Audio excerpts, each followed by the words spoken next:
Hello दोस्तों, स्वागत है आपका मेरे यूट्यूब चैनल फारसेट एकेडमी में।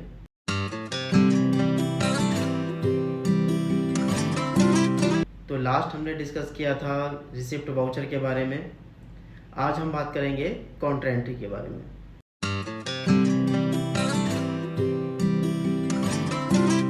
तो कॉन्ट्रा एंट्री की डेफिनेशन ये कहती है, a contra entry in accounting is a transaction that involve both cash and bank accounts of the same business, affecting both sides of the cash book, debit and credit, but not affecting the overall account. तो overall अगर हम समझें कि Contra entry का मतलब कि ये सिर्फ बैंक ट्रांसफ़र के लिए होता है, एक बैंक से दूसरे बैंक में ट्रांसफ़र के लिए, या फिर कैश विड्रॉ और कैश डिपॉजिट के लिए।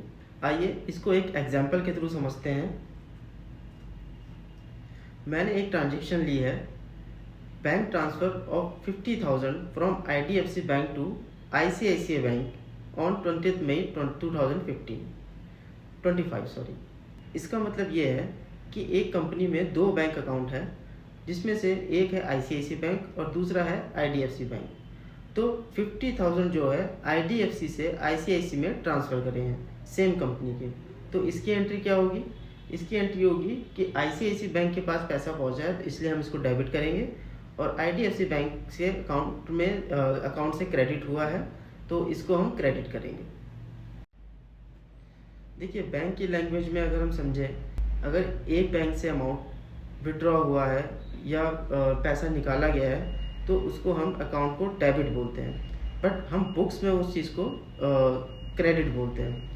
इसी तरह से अगर कोई बैंक में हमारा डिपॉजिट हुआ है, तो उसको हम बैंक की लैंग्वेज में बोलते हैं कि अकाउंट क्रेडिट हुआ है, बट बुक्स के केस में ये अकाउंट डेबिट हुआ है। तो इस कॉन्सेप्ट को समझना बहुत ज़रूरी है कॉन्ट्रा एंट्री के लिए। आइए हम इसको टैली ERP से समझते हैं। तो मैंने ये टैली का गेटवे ओपन कर लिया है। तो अब मैं इसमें जाऊँगा वाउचर में। वाउचर में जाके मेरा जो कॉन्ट्रा वाउचर का सिलेक्ट करने का की है वो है F4। तो जैसे मैं F4 सेलेक्ट करता हूँ तो वो कॉन्ट्रा एंट्री का वाउचर ओपन हो जाता है। अब सबसे ज़्यादा कन्फ्यूजन यहाँ पर इस चीज़ में आती है कि अकाउंट्स जो इसमें शो हो रहा है, इसमें मुझे कौन सा बैंक लेना है, क्योंकि इसमें बहुत कन्फ्यूजन रहता है कि कौन सा बैंक डेबिट होगा, कौन सा बैंक क्रेडिट होगा। अब मेरे केस में जो ICICI बैंक है उसमें पैसा डेबिट हो रहा है और IDFC में क्रेडिट हो रहा है।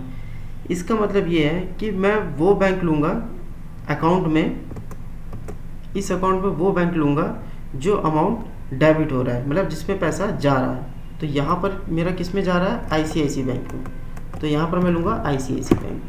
और अकाउंट मेरा क्रेडिट कौन सा हो रहा है? वो हो रहा है IDFC बैंक।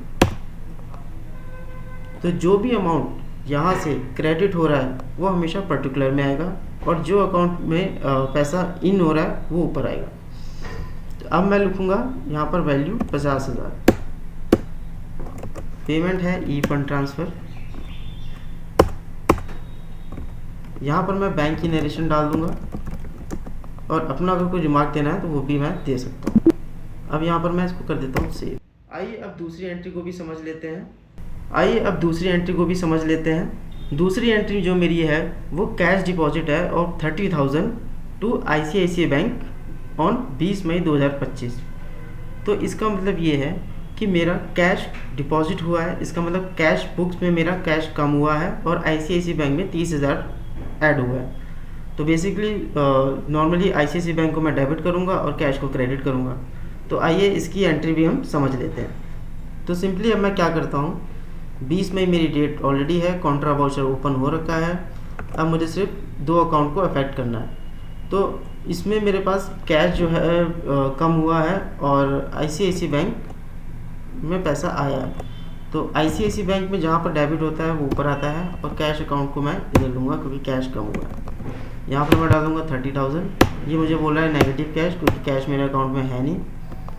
देन मैं इसको सेव करूँगा और बोलूँगा cash deposit to ICICI bank, और बैंक की नरेशन डाल दूँगा।